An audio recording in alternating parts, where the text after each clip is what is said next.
Hey there, everybody. How are you guys doing this evening? Sorry about the delay. There was a problem, and I think there's still a problem. I ended up creating 2 streams, I think, so there's a few people in here that probably don't know I'm in here yet. So we'll try to get this figured out.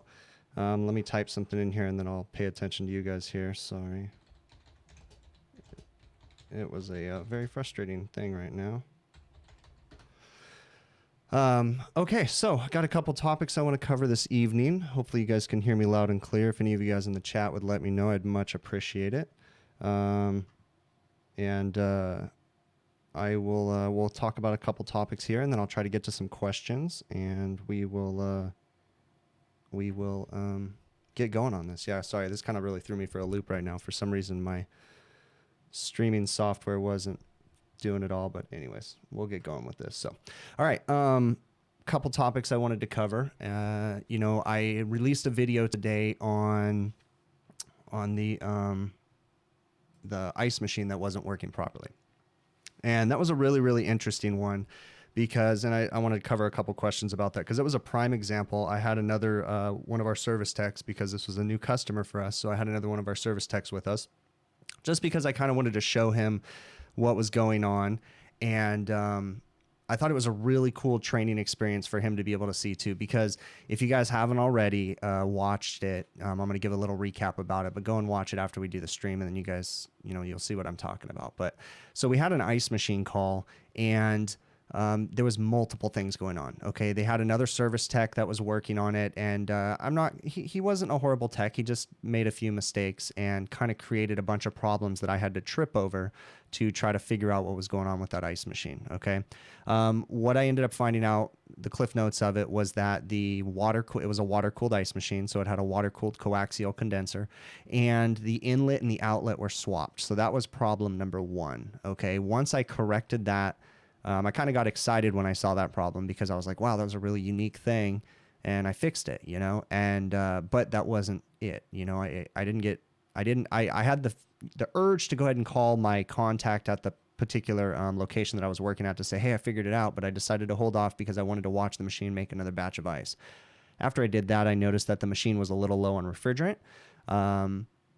Went ahead and talked to management, let them know what was going on, and decided to go ahead and recover all the charge out of the unit. And when I weighed the charge back in, then the real problem jumped out at me, and it was an expansion valve that was bad on a Hoshizaki ice machine. Okay, very common problem on the Hoshizaki machines. When the expansion valves, they'll start flooding. It happens quite often. Okay, and that machine, you know, I don't know who's worked on it, what they've done, but even machines that I've maintained the entire life cycle, they have expansion valves that go bad. They just tend to start flooding really bad. So my thought was that the service tech that previously had worked on it thought, I mean, again, I'm assuming, because I'm just kind of guessing as to what his mindset was, and maybe it was, I'm thinking maybe he thought it was overcharged or something. I don't know his exact mindset and where he was going with that, but I thought it was a really important one to put on film, because it really stresses the fact that you need to look at the big picture, okay? And, you know, I get these comments from people on the videos saying, hey, basically, you know, you're taking too much time on your calls. My company doesn't allow me to do that stuff. Okay, and that's great that some companies don't, but that's the way that I work. I take my time. I try to go through it. I try to fix it right the first time, okay? That's the way that we do things. And you know, I tend to find more problems that way. Okay. It would have been very easy just to, you know, fix that real quick problem and to say, okay, the machine's going to make ice and walk away, but then they would have called us right back. Right. Another important thing too is, and it doesn't even have to be on ice machines. When you're working on anything, you need to give it time to show you that it's working or it's not working. Okay. On a Hoshizaki ice machine, I like to watch 2 to 3 cycles before I leave that restaurant or location, wherever I'm at, okay? 2 to 3 cycles on a Hoshizaki ice machine can be quite some time, right? Because if you guys work on any of them like I do, in the middle of the summer when it's 100 degrees outside, a Hoshizaki ice machine can take like almost 45 minutes for a freeze cycle. So if you got to watch 2 to 3 cycles each time after you make an adjustment, that can take some serious time. But sometimes it's just what you got to do. Same thing on a Manitowoc ice machine, on any ice machine, okay? But pretty much Hoshizaki has pretty much the longest cycle time, so that's the one that it takes a while. And, you know, I showed in the video too that I like to take the my notepad and write down, everything about the machine so that way I can analyze everything after I'm done. And I find that to be very important too, because we can, evaluate things after the fact. All right. I'm able to look at it and say, okay, look at the trend here. Look at what's going on. So, the point I'm just trying to make is take your time, fix it right the first time. Look at the big picture, just like I always say, and let's be thorough about it. Okay. Guys, I'd really appreciate it if, and I know it would really help Justin too. Justin, my moderator's in here, and we'll try to get to all your guys' questions if you guys have them. It would really, really help us a lot if you put direct questions to me in caps lock, so that way either Justin or I can get to them, okay? And if we don't get to your guys' question, just keep putting them in there. You're not going to upset us, okay? This chat scrolls by really fast, and I don't want to have to spend a bunch of time with dead air reading the chat for the questions that I miss. So I'll continue to try to get to them, okay? So there's that. I'm going to address some other questions too, that we have in, I've gotten in emails and texts. And I also went through the last live stream. That's something I'm going to try to do too. Went through the last live stream and just kind of went over all the chat and, looking to see if there's any questions that I missed, because I really do want to try to get to your guys' stuff if you guys have it. Okay. We only have so much time, but I'm going to try my best. So,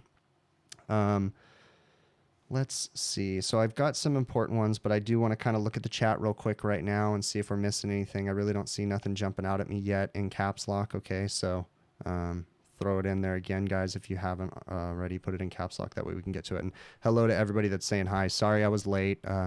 It was just the stream wasn't working right. I still don't even know what happened, but for whatever reason, we got it going now. So, okay, so I did have a question from someone that sent me, and this is, I think, the second time someone sent me this question, and they were asking about pricing, okay?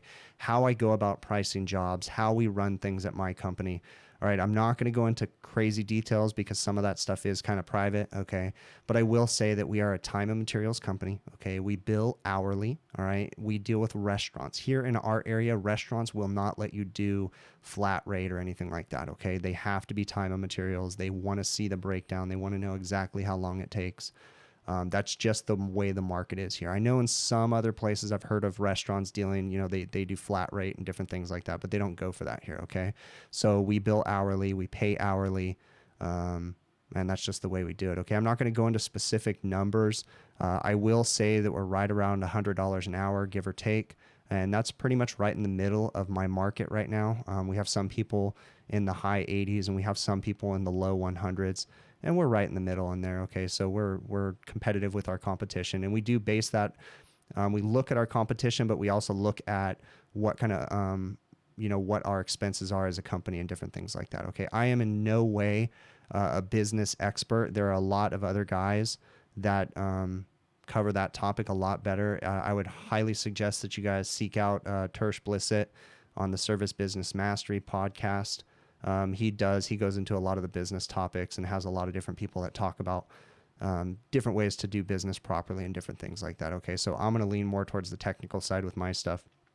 But that is how we go. And we do, with our commercial customers, with our restaurants, we are net 30.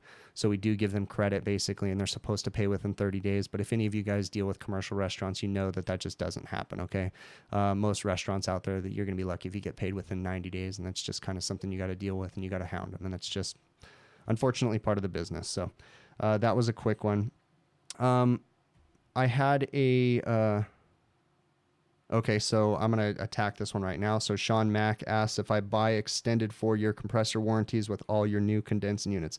No, not necessarily. It depends on the customer. I have one customer that specs that they want me to sell them an extended warranty on every single compressor. So we do that for that particular customer.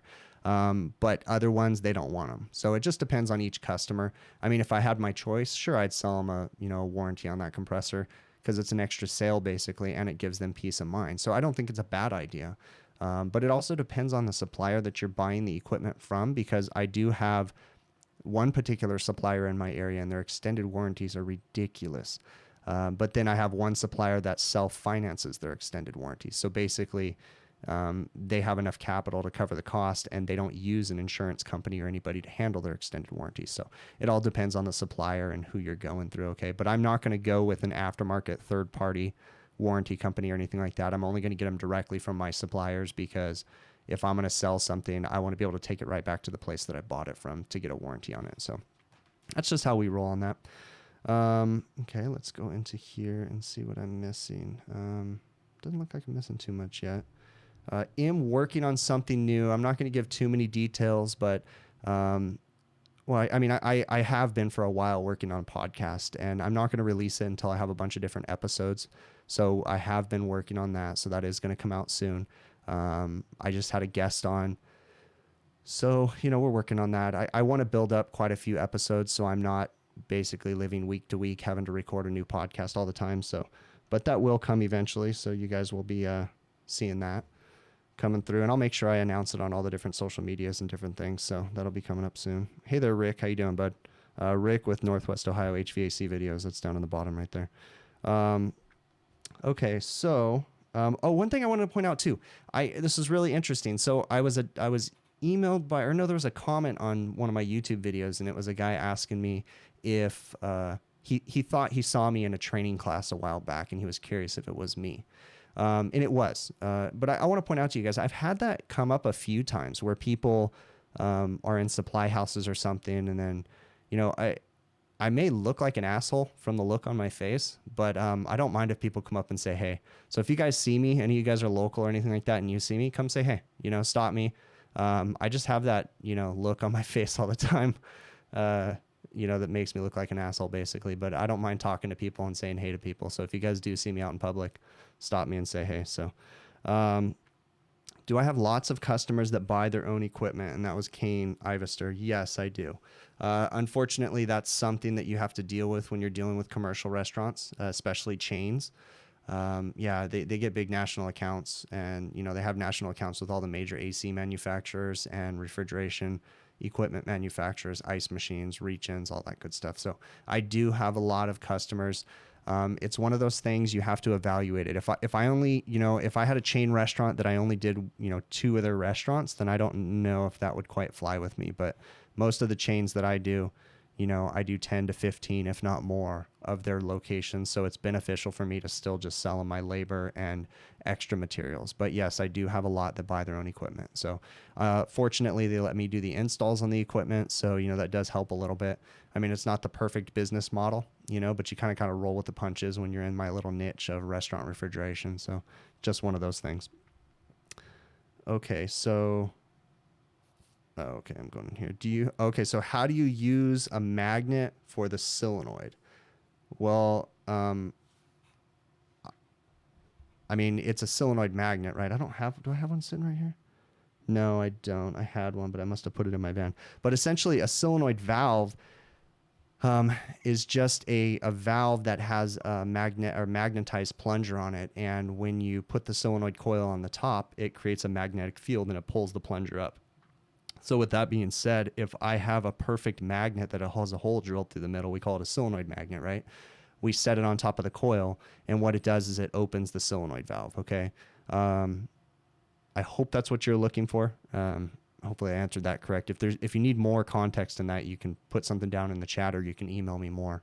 But I use them quite often, and they're actually very important because when you're doing a proper evacuation or recovery on a system, you want to reduce the restrictions. And if we've got a solenoid valve that's closed down the line and we're trying to recover, the refrigerant, we could have refrigerant trapped on one side of it. It gets especially tricky when you're working on ice machines because ice machines can have 3-4 solenoid valves inside of them because they can, depending if you're working on like a Manitowoc cool vapor machine or quiet cube machine, you can have 2 hot gas valves, one for each evaporator. You can have a liquid line solenoid valve.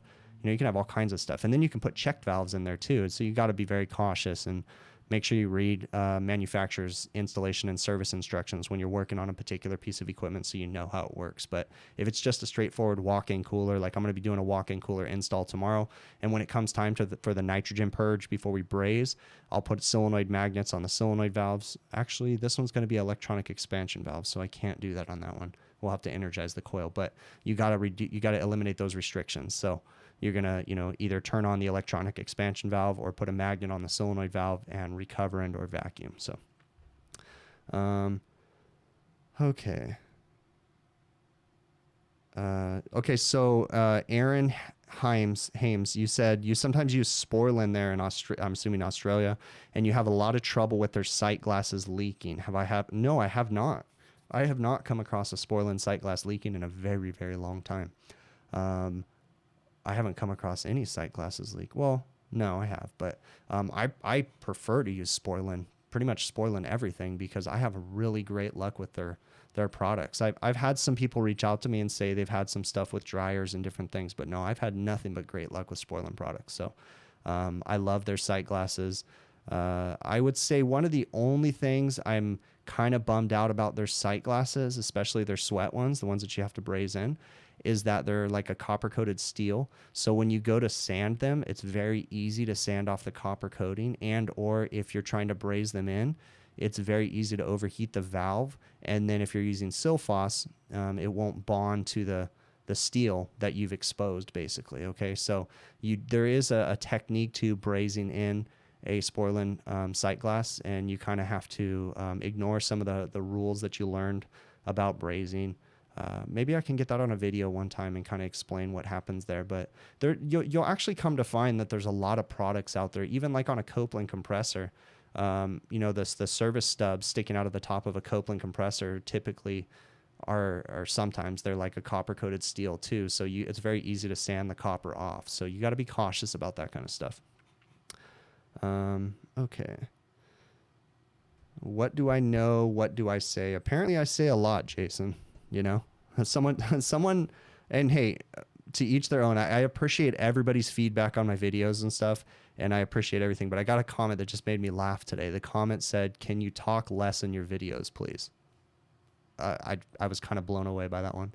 I really don't know how to take it. If you're in here, I'd love to hear more context, whoever wrote that, but apparently I talk in my videos too much, so I was supposed to talk less.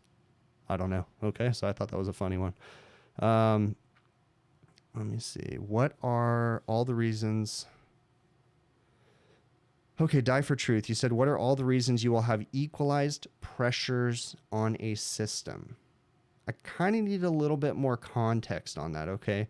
But I mean, equalized pressures on the system means that, it just means you got equal pressures, right? So if your compressor is, I kind of need more context on that one, but I honestly would like to, whoa, hey, Zach, thank you so very much, dude. I keep on talking. It is okay.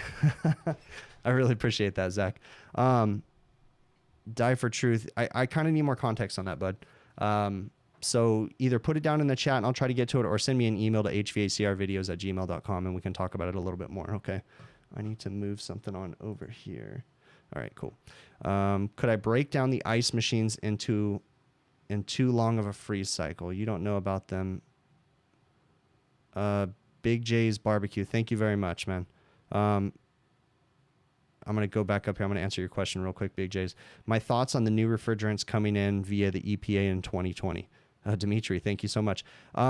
Personally, you think it's pointless. Well, whether you believe in global warming or not, there's nothing we can do about it. Okay. 2020 EPA regulations are coming whether we like it or not. So it's something we just got to learn to deal with. But I will say, for us in California, those 2020 EPA regulations are already coming into effect because the state of California already passed a law this past year, January 1st, where we're not allowed to use certain refrigerants, especially R404A, which is one of the 2020 regulations coming out. So we get stuck with it a little bit earlier. So whether you believe in it or not, it's just something we got to deal with. It is what it is, yeah, I'm not even gonna, I don't know. Send me an email. We could talk more about it. I don't want to waste everybody's time because I'm not like the smartest person when it comes to politics and different stuff, but yeah, it's just one of those things you just got to learn to deal with. Guys that are putting in these super chats, wow, I'm thank you very much. I really appreciate it. So, okay, let me go up into here. I'm sorry, I'm missing questions here, guys. So, what are all the reasons when it's running? Oh, okay. So, Die for Truth. You said, what are the reasons why a system would have an equalized pressure when it's running normally? Well, first off, I'm gonna. I say that I make my videos off of the mistakes that I've made, right? So make sure that your manifold valves are closed on the ends. Okay. The valves that you open on the left and the right of the manifold to, charge or do whatever. Don't be like me and leave them open and wonder why the pressures are equalizing in the system. That's a big one. And then other than that, your compressor's not pumping, dude. If the compressor has power and your pressures are equalized, there's something wrong because your compressor should be pumping. So, okay. Can I explain TXV hunting? A fellow technician and I watched it happen today, but weren't too sure how to approach the problem. It really has a lot. It depends a lot on what's going on in your system. Okay. We need to know, is your expansion valve sensing bulb mounted properly? Is it insulated properly? There's a lot of things that can affect the way the system's operating and causing hunting. So you'd kind of need some more details. It's kind of like a shot in the dark for me to jump onto that one. Okay. Again, I think that's one that you might want to send me an email on, and I can get some more context, and then either I can address it in an email or address it in the chat next time or something like that. Okay. So hvacrvideos@gmail.com. And, we can talk about it more, and I can get some more context. For those of you guys also too, that have questions, I don't mind. And I try to get to as many as possible, but you guys are more than welcome to message me on Facebook, direct message me on Instagram, that kind of stuff. And I'll try to get back with you, or email me, and I'll try to get back with you and answer your guys' questions that way too. So, all right. I'm going to go in here. Is there a solution, additives possibly for a stuck TXV? Die for Truth is asking that. Okay, there's all kinds of additives that people say will do things. The most popular one would be AC Renew. AC Renew used to be a product called Zerol Ice. New Calgon, I believe, either they changed the name or they bought it and changed the name, but now it's called AC Renew. I have not had any luck with that. I've used it probably 2 or 3 times. And again, I'm not a fan of additives, guys, but there has been a couple instances where a system was being thrown away and the customer wanted to do something to try to make it work until they could replace it, and we'll put an additive in there. I really don't see any luck from that stuff, okay? I've heard from, other podcasts and different things that some of these additives, they aren't even really anything other than like certain oils and different things. So I'm not a fan of additives, and no, I have not had any luck getting an expansion valve to unstick. Something's plugging it up, so you need to clean up your system and replace the expansion valve, unless it's like a refrigeration system and you have a screen that you can clean. But getting a valve itself to unstick, not so much. Okay. I will say though that sometimes you can take an expansion valve apart depending on the brand. If it's like a Sporlan expansion valve, you can take those things apart. I'll even tell you a hack that I've done before. It's one of those things, but I've taken an expansion valve apart because it was in a really hard place to braze in a new one, and just replace the guts. Pull the whole valve apart, power head, stem, and everything, and just put the new valve, basically, because it was the same valve, and piece everything together so I didn't have to braze in a new valve. Done that before many times. Kane Ivester, have I been seeing problems with Heatcraft evaporators leaking in the tube sheets 4 years in? No, not yet.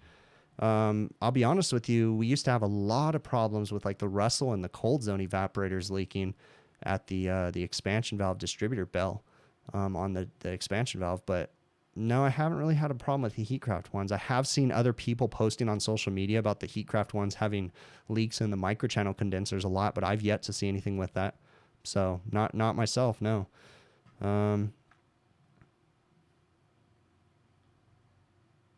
Oh, that's a good one. Big J's Barbecue. How many installs do I come across where there's a callback due to them installing cross wires and or wired backwards? I've seen that many times, especially on some of these manufacturers such as like Colpack or RDI.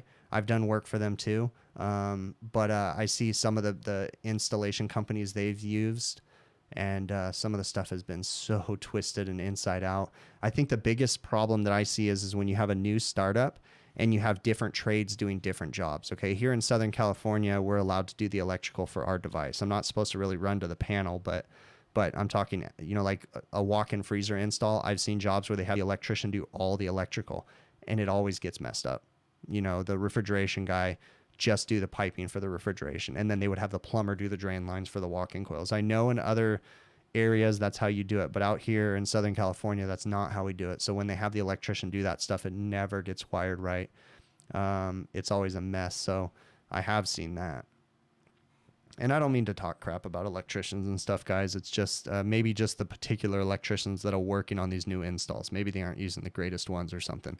So I don't want to talk crap. I know there's good electricians out there too. There's bad air conditioning and refrigeration companies too, just as much as there's bad electricians and plumbers. So I'm not singling out any one trade saying that there's a problem. So Okay, I'm going to go to some of my topics that I have on here. And let's see. I thought this was a good one. So someone had asked me a question earlier. If a grounded compressor always means that there's going to be acid in the system, okay? And the answer to that is no, okay? There is the potential, especially with the newer oils and the newer refrigerants. With the older refrigerants that had chlorine in them, I know that it was a much bigger problem and that had like mineral oil. You could have acid present in the system if there was a grounded situation, okay? But on the newer refrigerants that don't have chlorine, it is possible to have a grounded compressor with no acid, okay? You could have dirty oil, burnt oil. That's totally legit, right? But if there's no moisture present in the system with like POE oil, you know, you really don't get acid buildup, okay?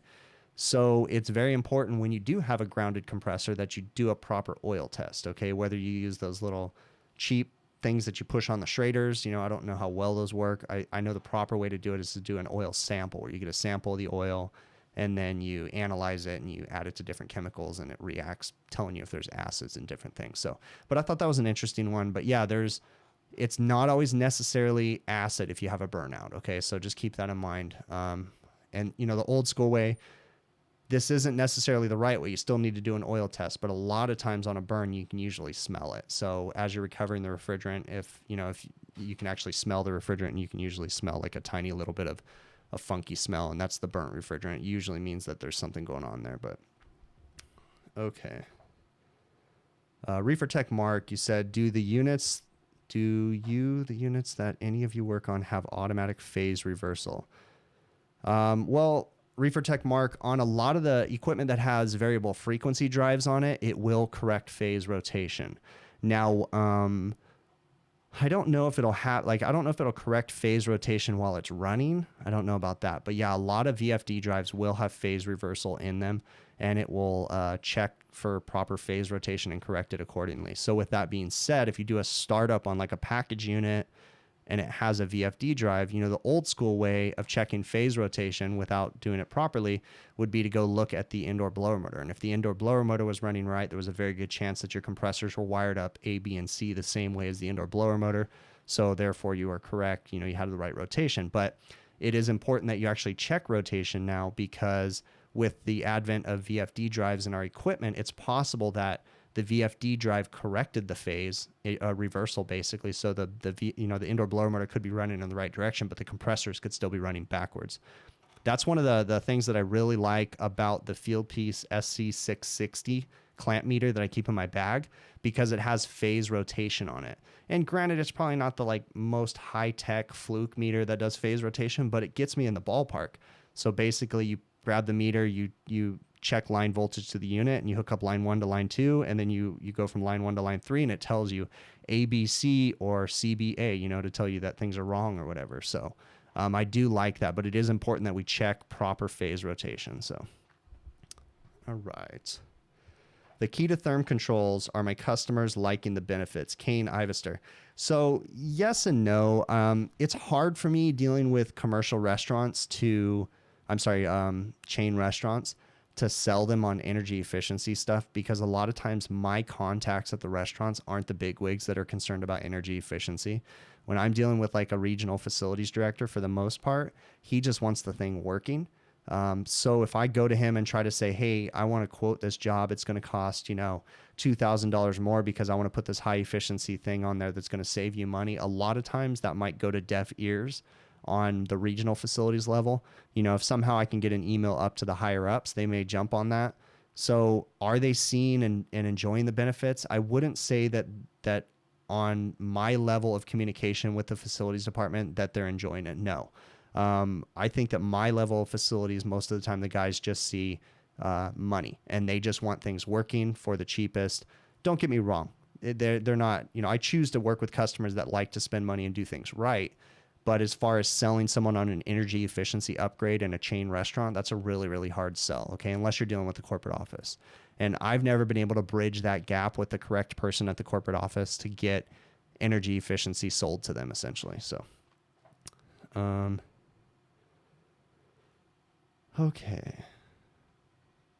VFD, Craven Dickhurst, you said VFD can be wired single phase 208 in to power 3-phase out to equipment. I guess the right VFD, right? If it has the right amount of capacitors in it. I guess that's possible. I've never seen something like that, but I mean, essentially you can, yeah, I guess. Well, because what it would have to do, it'd have to convert it to DC, right? Yeah, that's interesting. I'd have to do some more research on that. But I have heard about that. I don't have a lot of knowledge in talking about that, but yeah, that's interesting. I'll have to do some research on that, bud. But thanks for bringing that up. I'll actually write that down. Okay. Okay, so Justin PHVC, recommendation for upgrading from Beacon, shitty, let me correctly say what he wrote, from shitty Beacon 1 systems with 2 evaps, key to therm, back to TXV, and mechanical switches and other options. So, I mean, personally, I would like to stay, I would try going to key to therm and seeing how you like that. But, you know, one of the downsides that we have in our equipment is proper installation practices, right? And a lot of people don't follow proper installation practices. So even on a key to therm system, you know, knowing where to properly place the probes in the evaporator for the coil sensing is very important. You know, the higher you place them, the better for defrost termination and different things like that. So it's important that you know where to put that stuff. And if you don't, then it's going to cause a lot of headaches and people are going to get frustrated with it. So honestly, I have no experience with the Beacon systems. I've worked on the what do they call it? The quick response controllers, the QRC, which is just a dumbed down Beacon system.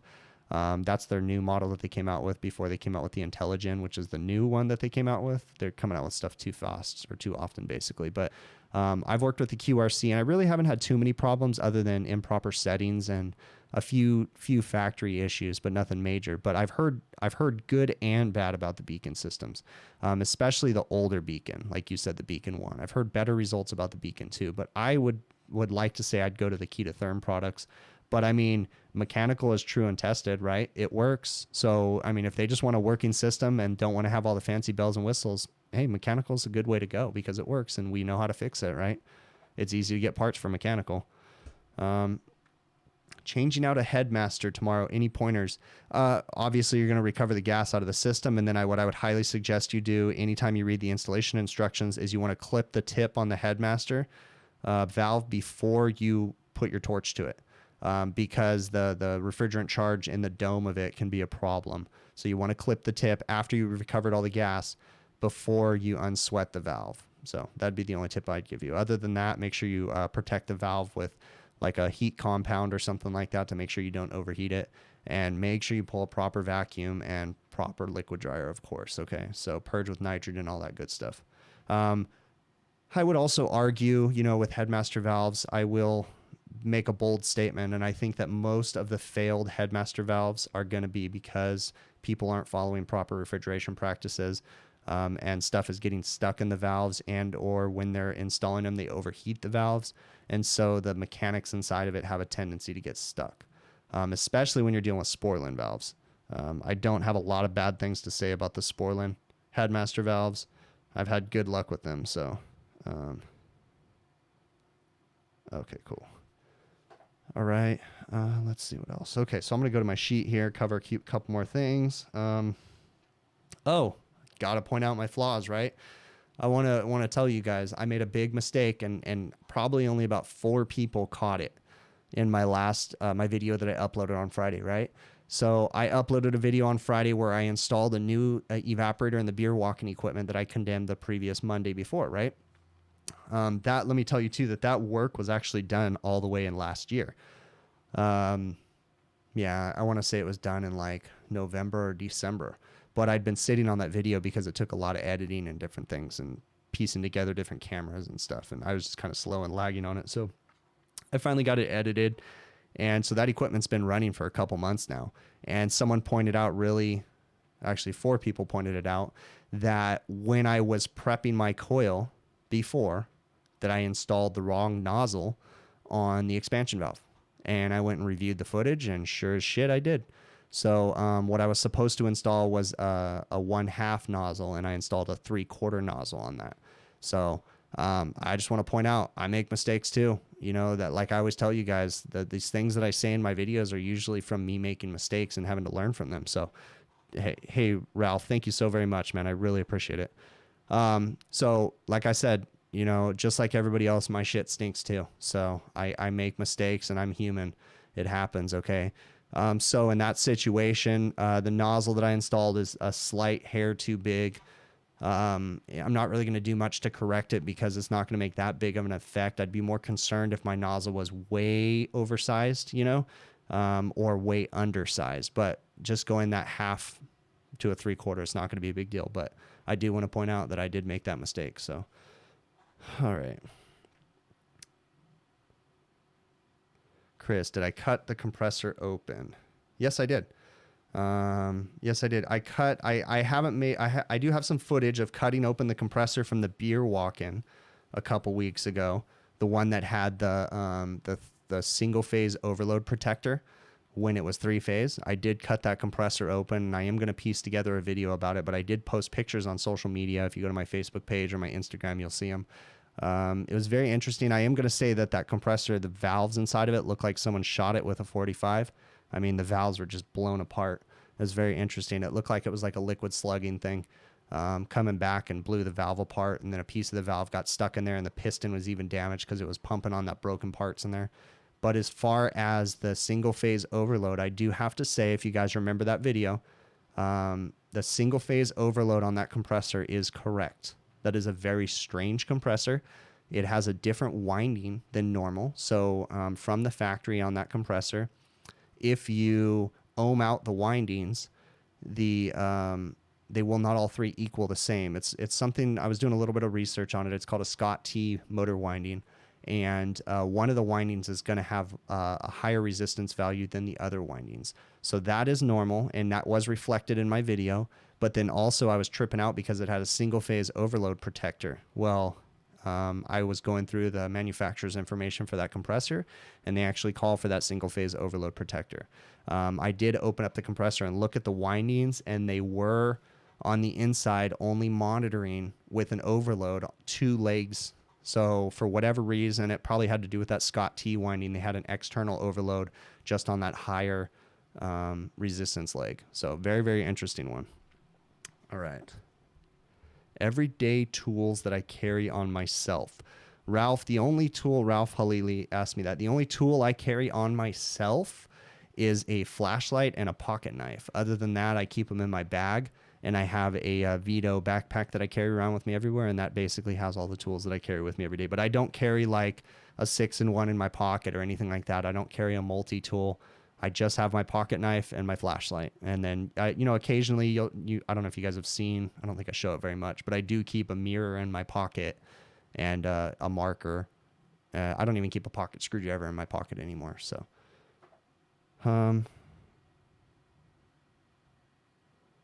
DJ Subair, do I require a 3-phase relay on 3-phase systems? Shut down the system if the phase rotation is wrong.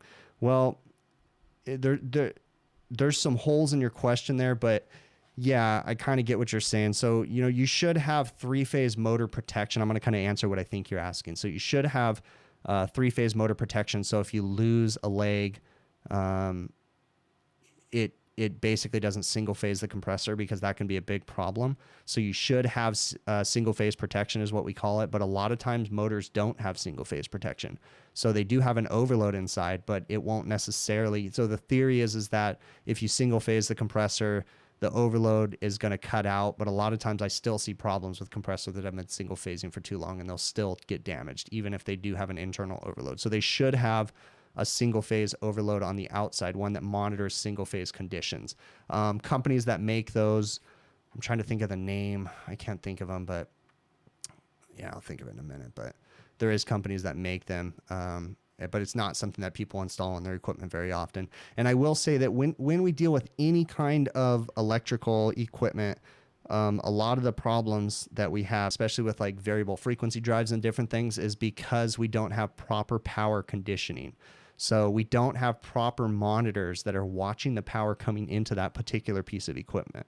And I think that's a fatal flaw that we have, because in our industry, we're bringing in all this new technology and we have all this fancy equipment, but we don't have anything monitoring the power. So in my experience with the restaurants that I deal with, we like have these fancy exhaust systems made by Maylink that have variable frequency drives and all that stuff that speed up and slow down, and they lose motor starters every 3 years. And in my opinion, if we had proper power conditioning on that equipment, we wouldn't be losing those motor starters or variable frequency drives as much, so it's just one of those things where we don't do enough to protect our equipment. When you get into big industrial stuff, they have a lot better power conditioning because their equipment costs a lot more money and they're more concerned about that. But when you're dealing with restaurants, most of the time they don't really care too much about that stuff, even though they should. Hey, Justin Beaver, it's funny because I was going through the comments and I noticed that you had posted that you got the new S-Man. What are you thinking of it, bud? Okay, so yeah, I see that's your comment too. I just saw your name, but you're loving it, huh? That's cool. Have you been using the wireless features in it? Has anybody else in the chat got the new field piece manifold that's capable of working with the wireless job link probes? Okay, I'm going to let you guys answer that. Let's see. Oh, I want to post something in here. I know he's not asking me to do this, but I just wanted to post it to help him out. Is this post right here? Control C. Let me post it right here. Control V. There you go. If you guys haven't already, copy that link that I just posted in there and subscribe to Zach's new YouTube channel. He's trying out something new where he's not posting about HVAC. He's more or less talking about different stuff on there. So check it out. And that's Zach with HVAC Shop Talk. So, okay.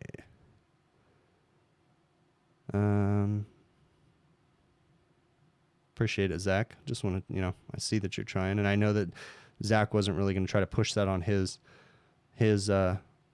other channel, so I'll put it up in here. So how do you troubleshoot a current relay? Ralph, that's not something that I'm going to be able to cover in here. I will say that there's a great explanation of current relays and how they work in the refrigeration for air conditioning technology, or commercial refrigeration for air conditioning technologies book by Dick Wers. It starts at step 1 on why we need a current relay and then explains it all. I'm not gonna be able to explain that all to you off the top of my head right now.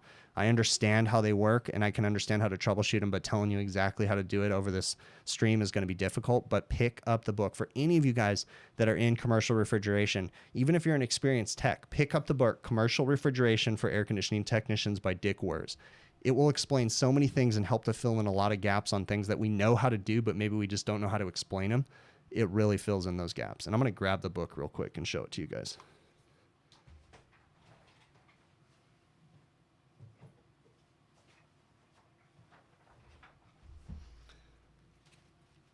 Probably need to put my bookshelf a little bit closer. Commercial Refrigeration for Air Conditioning Technicians by Dick Wers. You can, it's published by Cengage.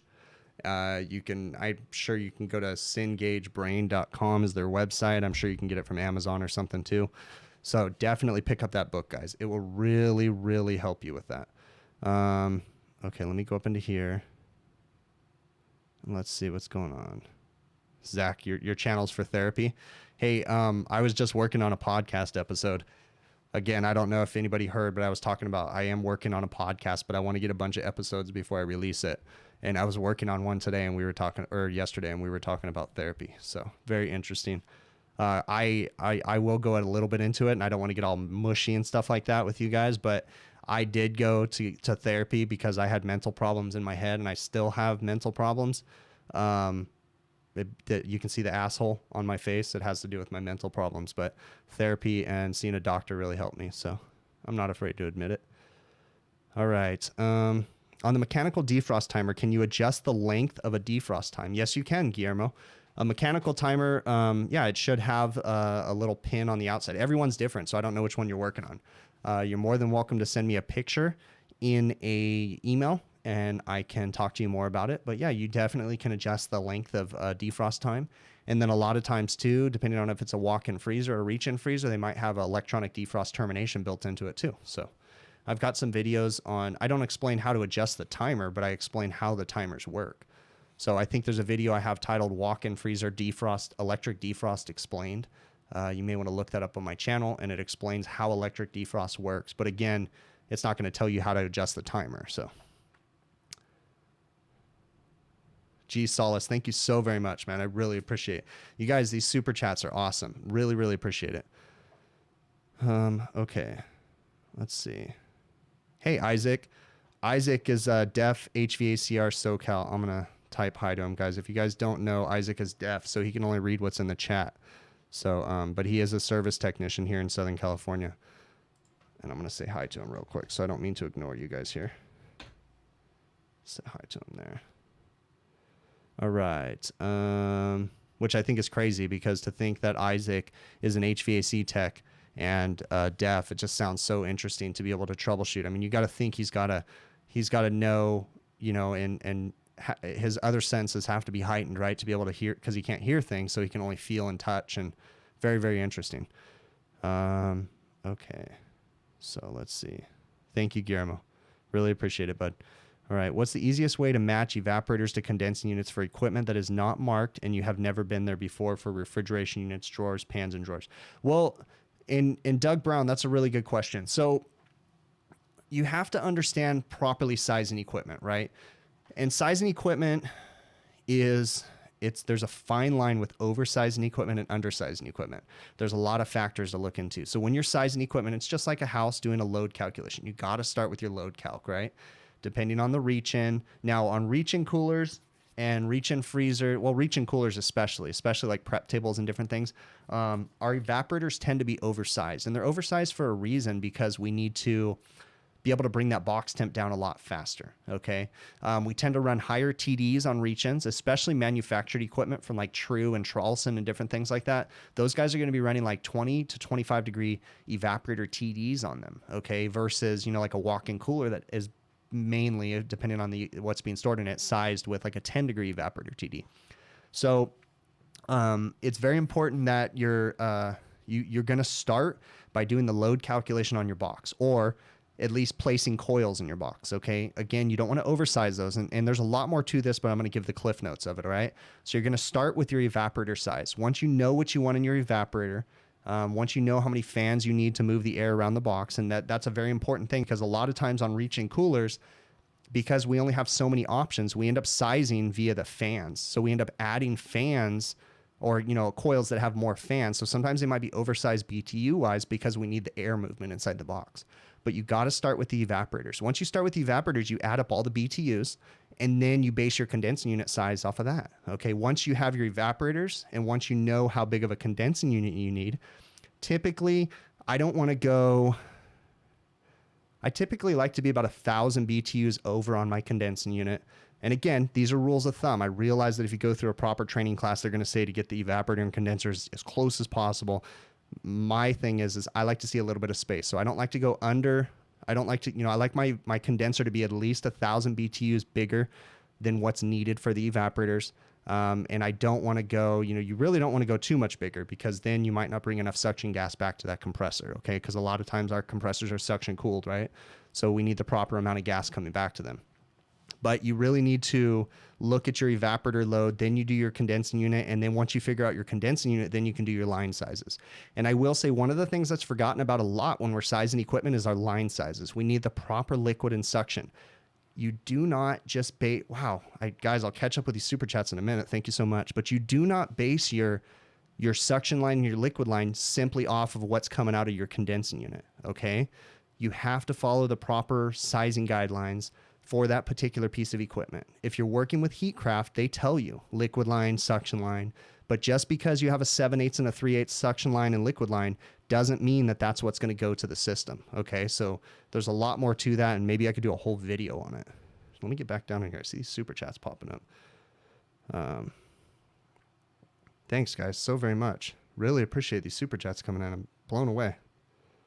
Really, really appreciate it, guys. Okay. Let's see. Guys, if I'm missing anything, throw it down in the bottom again, okay? I think I'm pretty much going through what I have on my sheet here. So let me look through and just make sure. Someone asked me if I had to pick one or the other. I see your die for truth. I'll get to that in one sec. I see someone had asked me if I had to choose one or the other, air conditioning or refrigeration. There's no way in hell I would do one or the other because I love them both. But if I had to choose one, I'd probably choose refrigeration, just for whatever reason. Okay. But I mean, I love doing air conditioning work too. So, okay. Die for Truth. You said there is a company that makes a hybrid recovery vacuum machine and measures out how much refrigerant is needed. I wanted to know if you heard about it. Is it worth it? Die for Truth. Thank you so very much, dude.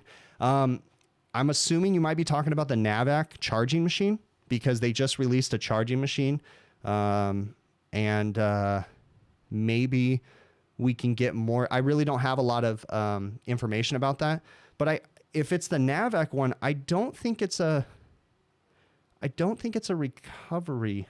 I don't know. I'd have to do more research because I don't think it's all of them. I thought it was just a charging machine, but maybe I'm wrong, guys. I need to look some more context on that. So if it is the Navac one that you're talking about, maybe we can talk to our buddy AK Greaves, Andrew Greaves. He has a YouTube channel too, and he's the co-host of the HVAC Shop Talk podcast with Zach Ciota. Zach's in here too.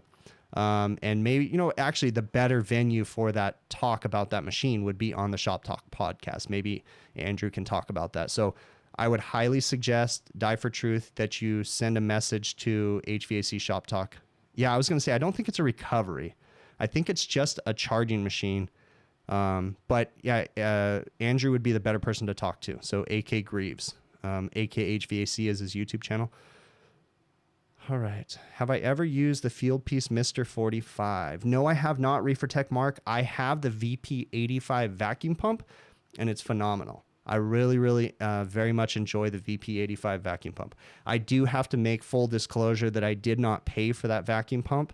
Fieldpiece gave it to me as a trade because I let them take some pictures while I was working with the new manifold. So I just full disclosure, I didn't pay for that vacuum pump. They gave it to me. But I mean, honestly, I would have paid for it. I would pay. And my next vacuum pump that I'm going to buy for one of my other techs is going to be the VP85. Okay. But I want to be honest with you guys about tools. I'm not a tool review channel, but I do want to be totally honest. Here goes my nose itch, right? Because of my cocaine addiction constantly in my live streams. It's got to be so annoying. It's like a nervous tick. I got to be honest with you guys about the tools, and I'm going to tell you guys if I bought something or if someone sent something to me. I really don't take too many free tools from people. I prefer to buy stuff, but there's certain instances where I do, and I'm just going to be outright and truthful with you guys and let you know. So I just don't want you to think I'm trying to push tools on you guys or something. So, hey, Isaiah, how you doing, bud? Oh, cool. Right on. So Isaiah says he has a new YouTube channel, guys. Isaiah, you can feel free to post the link to your new YouTube channel in here. I'm okay with that, bud. So go ahead and post it in here. And then if anybody wants to subscribe, go check out Isaiah's channel. Guys, if you guys don't know, it's HVAC with ZSA. He's a really cool guy. Isaiah, and I'm not going to, hopefully I'm not stepping on your toes and being rude, but I just want to let everybody know that doesn't already know that Isaiah has autism and he does work in HVAC with his father, and he has a YouTube channel. He's a very, very smart kid, and he's doing really good, and he does really nice installs. So check out his YouTube channel, HVAC with ZSA. And then also he's saying that he has another channel too, but he's a good kid. So give him a shot if you guys can. Run proof alarm on low pressure refrigeration using twin. No, Jason Arnett, you just blew my mind trying to read that. I don't know anything about that, but I will definitely do some research about it, but that's too big for my brain. Way out of my league. Okay, you work on ice freezers. This is Dylan Day Costa. You work on ice freezers where you store the ice bags, mostly Lear and Hussmann, and sometimes when you hook up your gauges on the suction pressure dial, will not equalize. What does it mean, and how do you fix it? Well, there's a couple things that can cause a system not to equalize. Again, I'm assuming you understand how the refrigeration system works, and if the system has been powered down and it's not equalizing out, it's possible that either it has a solenoid valve that is closed, and or if it's a capillary tube system, which a lot of the ice merchandise freezers are, your capillary tubes might be plugged up, okay? If you have a capillary tube system, that's a metering device, your pressure should equalize out. It might take a little while, but they should equalize. On most refrigeration expansion valves, they will equalize out too, unless there's a solenoid valve in the way. So I kind of need some more context to your question, and would gladly like to answer it if you send me an email to hvacrvideos@gmail.com. No, Sacmandu. I don't get anything from a referral link. What I would suggest you do, if you're interested, HVAC Shop Talk, Zach in here has an offer referral code with True Tech Tools, and his referral code is Shop Talk, I believe. Zach, you can correct me. You can order it from True Tech Tools and get an 8% discount. And a lot of times, I'm pretty sure they still have the promotion going where if your purchase is over $100, they have free shipping. So, but I have no referral code for buying an S-Man. I don't get anything for telling you guys about these tools. I don't have any affiliations with any of the tool companies. The only tool company that was sending me free stuff for a while was Milwaukee, and that's kind of not really over. Because I mean, I kind of addressed that last time, but I really didn't like the way they were having me try to change my video stuff. So I don't think I'm going to be really working with Milwaukee too much anymore. So. But I have no offer codes or anything like that. Okay. No, yeah, and Justin, I saw Jason's thing, and I don't have any information on that. I don't know if anybody else does for Jason Arnett's question. So, all right. Hey, Chris, I'm jumping into supermarket refrigeration next week. Scared as hell. Any advice? Wow. So that's crazy, dude. You're going into supermarket refrigeration. And that's Ruben, guys, Rookie Refrigeration. Now, still with the same company, Ruben? I'm not going to name the company, but or are you jumping ship? So you guys do, that particular company does all kinds of stuff if you're staying with the same company. I really don't have any advice, dude, other than you're a smart guy. Take your time. You know what's going on, man. Just take your time and evaluate things slowly, and I think you're going to be okay. I've never done supermarket work myself. I would actually kind of regret that I've never learned how to work on supermarket stuff just because I want the challenge. But you know, in my small little business, I'm not going to scale up and start doing that kind of work because then I'd have to have the workforce and the guys to do it. And you know, that's just not the route that I want to go, but I wish you the best, dude. Okay. Joel Monegro. Did I talk about long cycling on Hoshizaki already? I'm assuming cycling is what you're talking about. Oh, okay. Yeah. Thanks, Justin, for helping Isaiah. Appreciate that, bud. Yeah, I don't mind if Isaiah posts links in here. Yeah, Joel, did I talk about long cycling on Hoshizakis already? Refresh my memory, Joel. Did I say I was going to talk about like long freeze cycles? Give me some more context. I'm kind of forgetting. Okay, I see that you said yeah. No, I didn't really talk about long freeze cycles. I did kind of recap the service call that I had in the beginning, but what is your question as far as long freeze cycles go, Joel? Remind me. Again, I'm sorry if you already told me something. I'm forgetting it. So, what did I miss? Bill, don't overthink it, bro. Keep it simple. Yeah, that's right. All right, cool. Cool. Did local Walmart for a year. Got called out on all the time at 2 a.m. Wore me out. Have 3 IGA groceries that you love to work. Best wishes, Ruben. Okay, yeah, Justin. I used to do work for a hospital, not supermarket stuff, but I used to do work for a hospital chain locally to me. And dude, they'd call me out in the middle of the night for everything. Any kind of a medication refrigerator, they didn't care if it was 2 a.m. They needed you out there. It was a nightmare.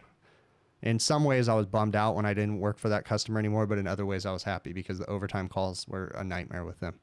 So. Dimitri, you ask if I have any hobbies.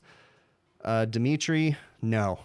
Yeah, I do have hobbies. I mean, I'm passionate about outdoors, camping, hiking. When I was younger, I was never crazy involved in it, but I was always intrigued by like rock climbing and stuff like that. I'm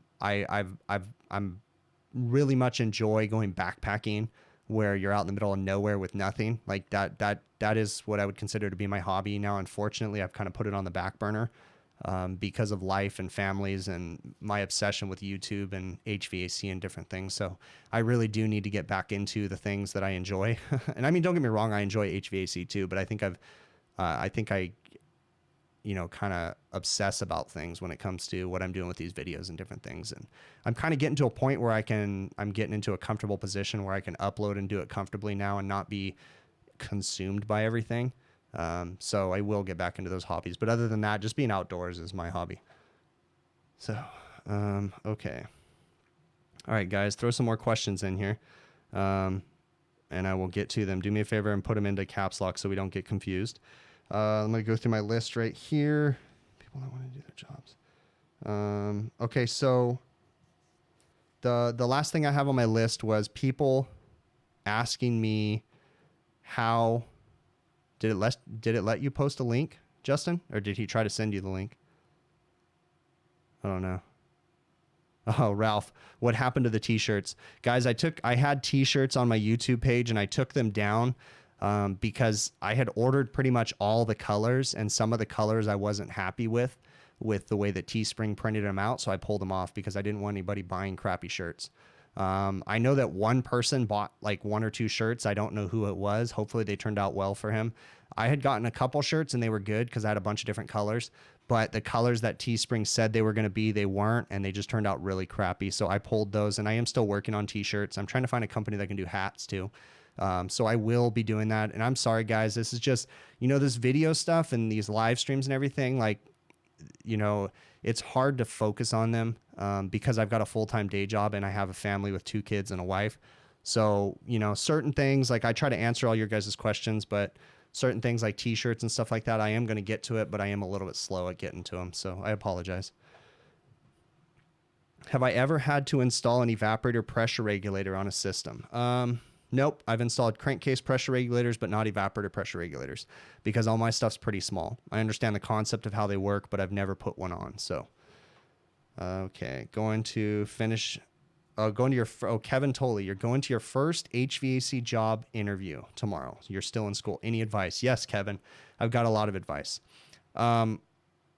If first off, be honest. Okay. Go in there, be humble, and, don't demand things from them. Okay.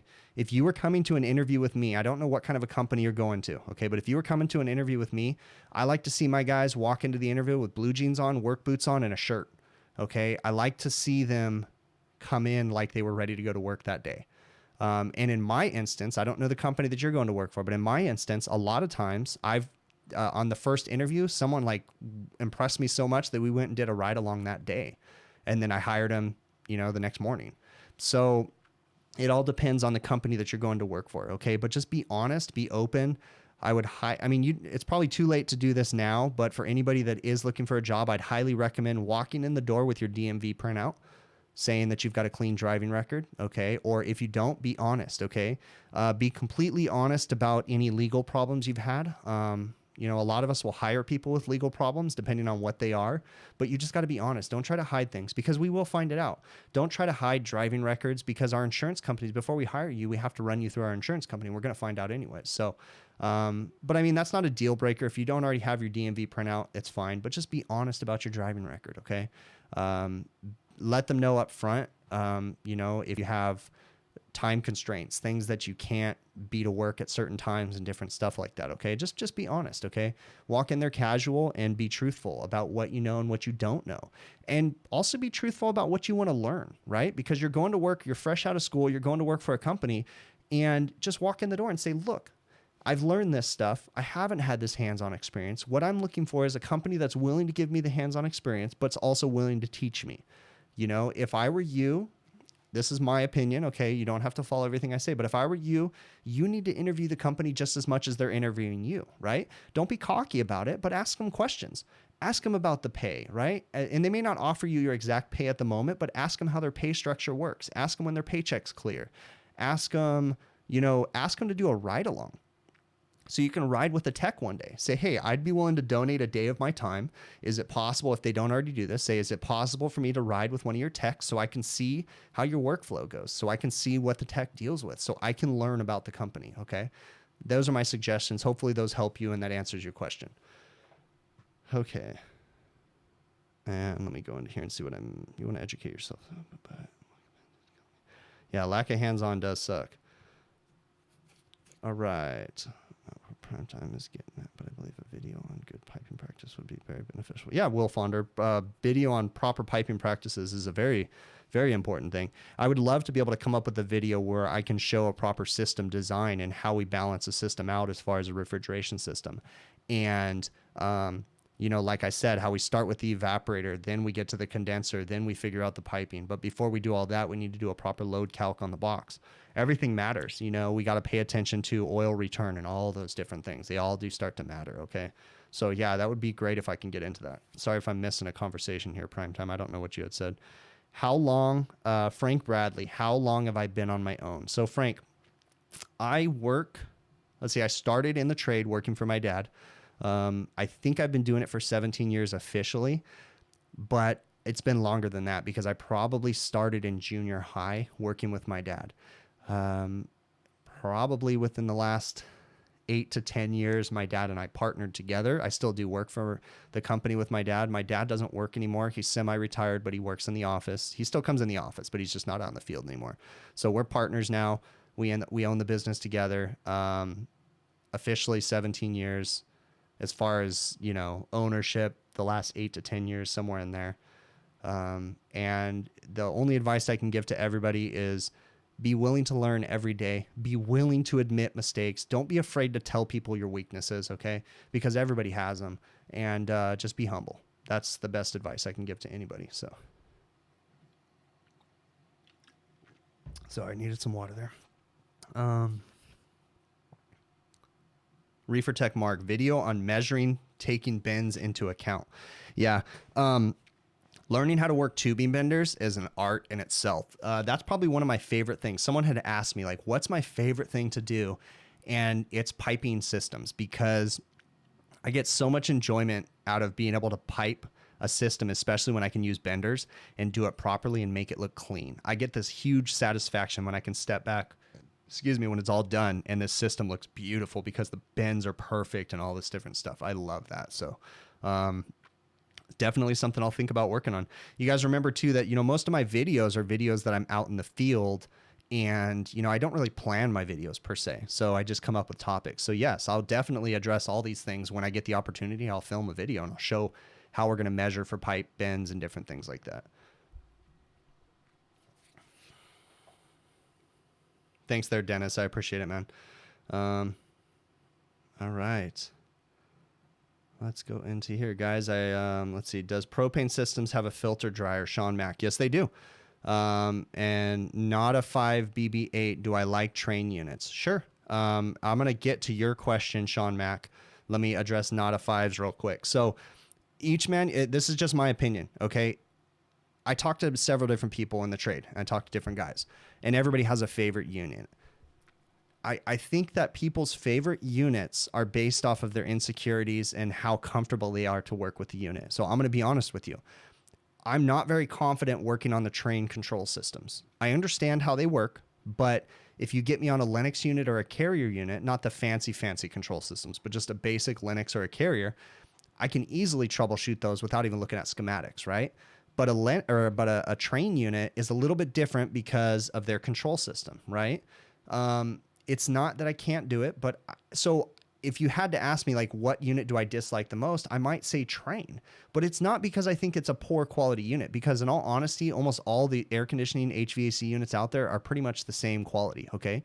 They all are almost made in the same countries. I mean, it's all kind of the same equipment. They have the same people doing the installation on their equipment. So I think it's more or less what you're comfortable with. And I tend to think that we say, oh, we don't like this piece of equipment, or it's a piece of junk, more so because we don't understand it. Just my opinion, not knocking you guys if you have a different opinion. Okay. So, all right. So Sean Mack, does a propane system have a filter dryer? Yeah. There's absolutely nothing about a propane system that's different than a normal prep table, right? It's just a prep table that uses R290 propane as a refrigerant. R290 just happens to be a natural refrigerant. I mean, it's kind of natural, right? Because propane is refined from different things, but it's a natural refrigerant, so you can vent it into the atmosphere. And it's flammable. That's a big thing, right? But like for instance, 410A. 410A has a R32 component. R32 is flammable, so I mean, it's the same as any other refrigerant. The only thing different about it is it's flammable. So you have to follow a few extra procedures, such as purging with nitrogen, which is things we should be doing already, but purging with nitrogen to sweep the system before you light a torch and try to unsweat something. It's best practices to cut things out of propane systems. But yes, they have a filter dryer just like any other refrigeration system. It's very important, though, that you understand that propane systems, just like any other refrigeration system, but propane, there's such a small charge in there, usually about, is it 150 grams is just about the charge limitation. I think it's a little bit more than that, but very, very small. It's less than 6 ounces of refrigerant. So the filter dryers and line sizes are sized appropriately. So you can't go putting a normal filter dryer on a propane system, okay? Because they are sized accordingly and it's going to mess with the refrigerant charge. But that same principle I just told you goes towards any prep table, right? Any small system. So, all right, let's go down in here, see what I'm missing. I do have to address the Nightbot just posted in there, and I do want to say thank you so very much to my Patreon supporters, okay? And you guys see the names in there. You guys are awesome for being a Patreon supporter. If you guys don't know, I'm just saying this just so that you understand it, okay? Patreon is basically a way to contribute, and you just donate a couple bucks a month, you know, whether it be $1 or $5 a month or whatever it is. And so these people that are listed have contributed and committed to donating a couple bucks a month. So thank you guys very much. All right. What else? Let's see what else I'm missing here. Do I use the old Imperial gear benders for copper? I do use Imperial benders. They're not gear benders though, but I do use older Imperial bar style benders. And then I also have the Yellow Jacket ratchet bender for when I'm working with like 7/8 pipe and anything bigger. But I have Imperial 5/8, half inch, 3/8, and 1/4 inch. But the bar style benders is what I have. So, okay, guys, can anybody else in here throw some questions in here? And I would really, really appreciate it if you guys could hit the thumbs up button on the stream. It would really, really help me out if you guys could do that. But if anybody else has questions, let's throw them in there so that way I can address the last of your questions. Because other than that, we're going to start wrapping this up because I want to keep it under an hour and a half. So what is the purpose of the suction side dryer if there's a liquid line dryer in place on burnouts? Okay, so the suction line dryer is added to the system. Well, okay, two things I want to point out. First off, you need to understand that there is two things that can be in the suction side. There's a suction line filter and a suction line dryer. Okay, it is important to understand the difference. A filter literally just has a screen in it and it catches crap. Okay, but a suction line dryer has a desiccant core in it. If I said that right, desiccant, I think. Desiccant core in it, and it helps to remove moisture from the system. Okay, so a lot of times on a refrigeration burnout, we will install a suction line filter dryer to try to grab any of the leftover moisture and or acids that are in the system, and the dryer will typically have to be taken out of the system once the dryer starts to plug up. Now, there is some instances where some manufacturers size their systems accordingly, and they put a suction line filter dryer in the system from the manufacturer. So you do have to pay attention to that. But when you have a suction line dryer in the system, you always want to pay attention. Most of the time they have 2 service taps on each side of the dryer, and that's so that we can check pressure drop across the dryer as the system's operating. So it's very important because we typically don't want to see anything more than about a 3 psi pressure drop across that suction dryer, because what it's doing is creating pressure drop, and it's going to affect all kinds of stuff in your system. But the fact that it has a pressure drop typically means that it's plugged up with crap. Okay, it's doing its job. Now, it's also possible if the dryer wasn't sized right and it was put in the system that it may have a pressure drop from the get-go, and that can cause all kinds of problems too, oil return problems and different things. So hopefully that answers your question. That's an easy G Salis. I have an interesting way. Walk-in door alignment. Easy and fastest way when you have to replace hinges. You need a couple flathead screwdrivers and a couple crescent wrenches, G Salis. And what you do is you leave the door in place. You make sure that nobody opens the door. And you, in the creases of the door around the top and the bottom, you put crescent wrenches underneath the bottom. You hold it up in place. Sometimes you might have to stack 2 crescent wrenches on top of each other. And then you put a screwdriver in the cracks of the door on the outside. in all corners, the top and the sides, and then you take the hinges off, and that holds the door in place so you can put the hinges back. It'll take some adjustment a little bit when you're done, but having things propped underneath there, you can also get like wedges and shove wedges under there too, and that'll help. But that'll definitely save you some time when you're changing doors to get the alignment right, is just put things in the door around the frame to keep it aligned when you take the hinges off. Hopefully that answers your question. Can you explain how to wire the red smoke wire to the contactor? A-Team Adam, and how does it function? Are you talking about a smoke detector for like an RTU unit? Answer that, and then I'll adjust that for, I'll answer that because I have a great one if you're talking about a smoke detector. Corey, honestly, I have the redfish meter and I haven't even used it yet. I talked about it the last stream. I haven't even had a chance to use it. Andrew's question. What am I missing about Andrew's question? Someone said check Andrew's question. Andrew Hicks, when do you put a suction? Oh, I just answered that, I think. Oh, Andrew Hicks had a good question. Let me see if I missed a good question from Andrew Hicks. What did I see here? Andrew Hicks, when? Oh, no, yeah, I just answered that. Okay. That's just the chat is behind. Okay, so a smoke detector needs to disconnect the blower motor, okay? Not the compressor contactor. The purpose of a smoke detector, and guys, I have a video on it, okay? But it's duct detector explained or something like that. But the purpose of a duct detector is to shut down any fuel going into the building when there's a fire situation. So typically, at a minimum, we want to shut down the indoor blower. But I say that carefully. The best way to do it is most units have an emergency shutdown function, because if we shut down just the indoor blower, we're going to cause a freeze up situation, right? Where the compressor will still run, but you don't want to shut down the compressor contactor because the blower could still run. So you'll fail a fire inspection if you wire it to the compressor contactor. So typically, you need an immediate shutdown. That's what the fire department or the fire marshal is looking for when they ask you to wire in a duct detector, right? And I think that you need to have a duct detector for more than 2,000 CFMs, I believe, here in my area. And I think that's a normal code. So what you want to do, most units have it. They have an emergency stop function. Like a train unit has it, carrier units have it. On the circuit board, it'll usually have a feature. At a minimum, what you can sometimes do is disconnect the transformer. It's not the best way because on some units, the unit might still, depending on if it has two transformers, you have to be careful, because if you disconnect just one, it might not shut the unit down. But however you disconnect it, you need that unit to shut down within like a second or two. So usually the emergency stop feature, and usually it depends on the unit too, because it'll be a normally open circuit or a normally closed circuit, because train is different than mostly everybody else. I think train is looking for you to break a circuit. So train wants you to have the circuit to open on a emergency stop feature versus, I believe, yeah, and it just depends. I might be confusing it, but you want to pay attention to how the emergency stop feature works, okay? At a minimum, you disconnect power, 24 volts coming from the transformer, as long as there's no other transformers to the unit. But you mainly want to disconnect the, you want to, shut down the unit on emergency stop feature, basically. Okay. I'd be glad to talk about that more. I'd be glad to even make another video on it, because it's probably been a while. And I even have a giant training board that I set up behind me that has a duct detector and different things. So, all right. When do you put a suction accumulator in a system?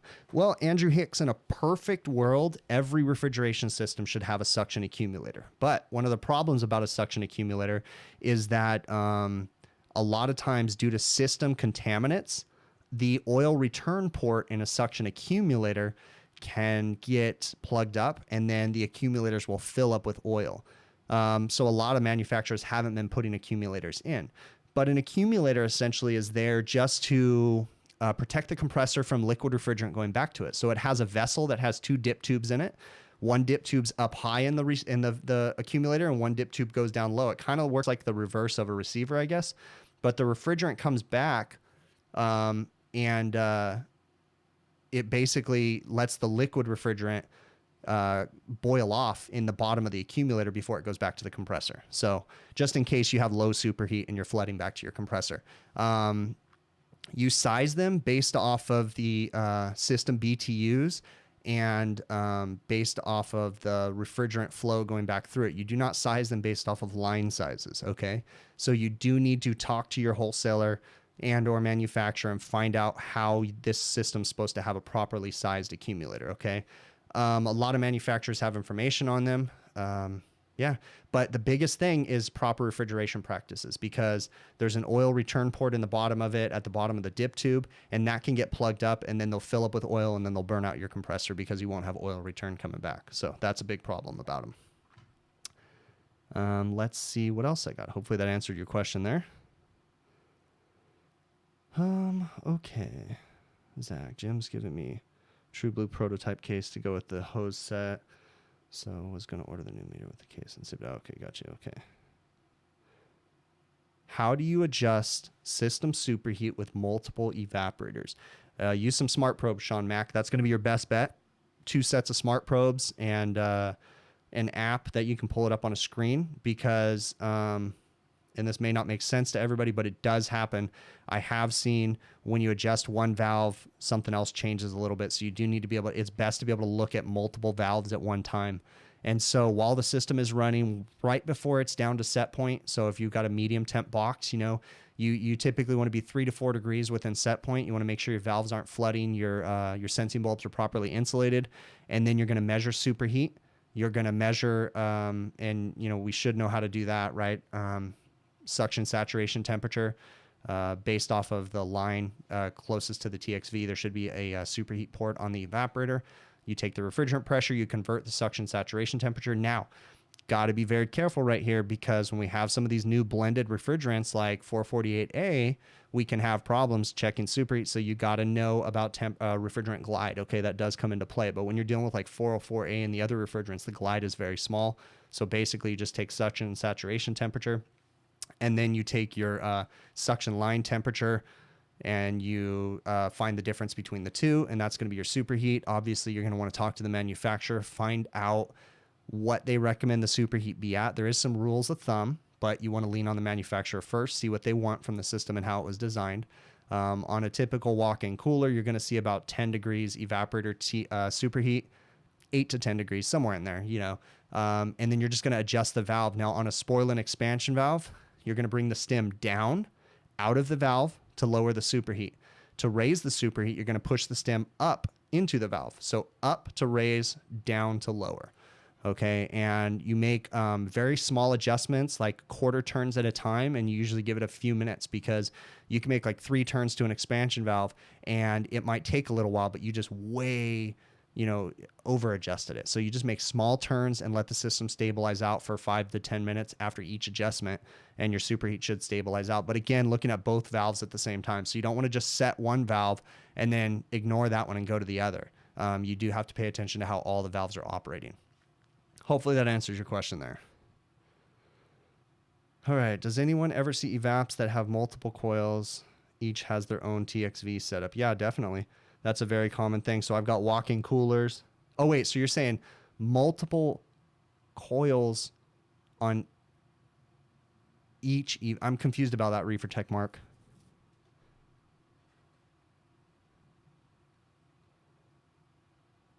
Yeah. Dennis does bring up a good point. 20 minimum superheat out the compressor. Adjusting evaporator superheats, you do have to pay attention to compressor superheat too.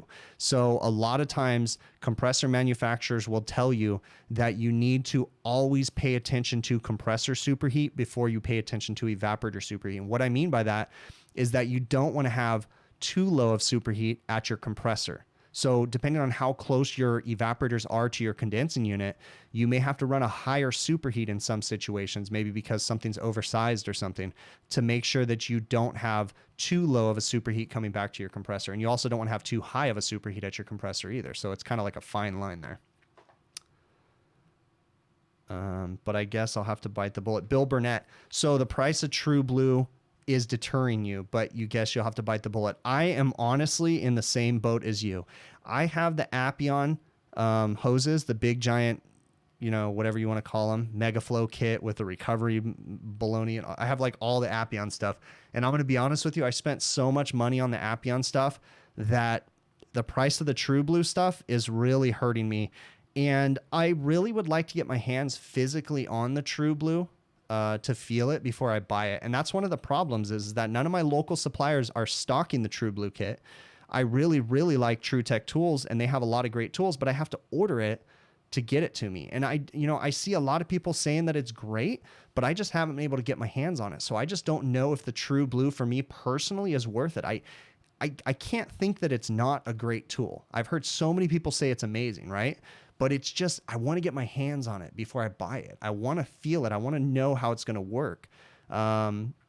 So inevitably I'll probably end up buying something, but I don't know. I'm just kind of reluctant too, because the price is just out of the moon, and I would need really, really long hoses. So like the little itty bitty starter kits, those aren't going to work for me, because I'm going to be vacuuming down ice machines that are 6 foot off the ground.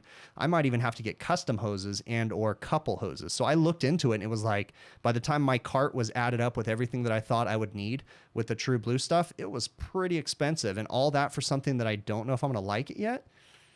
I was a little hard about it. It's a little hard for me to bite that bullet and make that decision. So yeah, that's just my, yeah, exactly. That's just my 2 cents. So I want to say, by the time, I hear you, Dennis. I know, dude, but it's just expensive, man. And it's hard because my Appion stuff still works. I realize the True Blue has the 3/4 inch hoses. I realize it's going to go faster, but I spent so much money on my Appion stuff, and I've only had the Appion kit for maybe 2 or 3 years. It's like, man, it's hard for me to go buy something when the Appion stuff is still working. That's just me. I'm not trying to knock anybody that has it. So I hear you, bud. I hear you, Dennis. Okay. Dual coils, single evap section, but dual discharge. Each coil has its own TXV. Okay, so that sounds like a big giant. I could picture what you're talking about there, Reefer Tech Mark, but no, I've never worked on something like that. Gotcha. I hear you, Dennis. Do you use the swaging bits on my drill when doing line sets? Yeah, but not on my small drill. So like tomorrow I'm going to be doing a walk-in install, and it'll be probably end up being like a 7/8 3/8 line set. And the 3/8 I can use with my little small Milwaukee screw gun. But I'll have to get my DeWalt 18 volt out to do the 7/8, because you need the full 2000 RPMs to heat up the 7/8 to get the swage to work properly without wearing out the swages. So, but yeah, I hardly ever use fittings anymore now that I have the swage bits, and I have both sets. I have the Rector Seal set and the Spin set, and they both work somewhat equally. I tend to notice a little more wear on the Rector Seal set. I don't know if that's my fault or if that's a difference, but they both work great. So there you go. That was an ordeal, huh, Justin, to get Isaiah's channel on here. Okay. All right.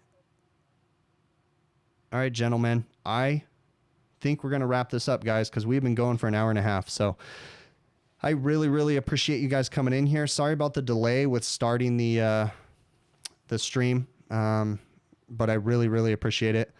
Any questions, hvacrvideos@gmail.com, and I will catch you guys on the next one. Yeah, that's it. Again, feedback, hit the thumbs up button, guys. I really appreciate it, okay? Really, really appreciate you guys hitting the thumbs up button for me. And we're going to go ahead and wrap this up.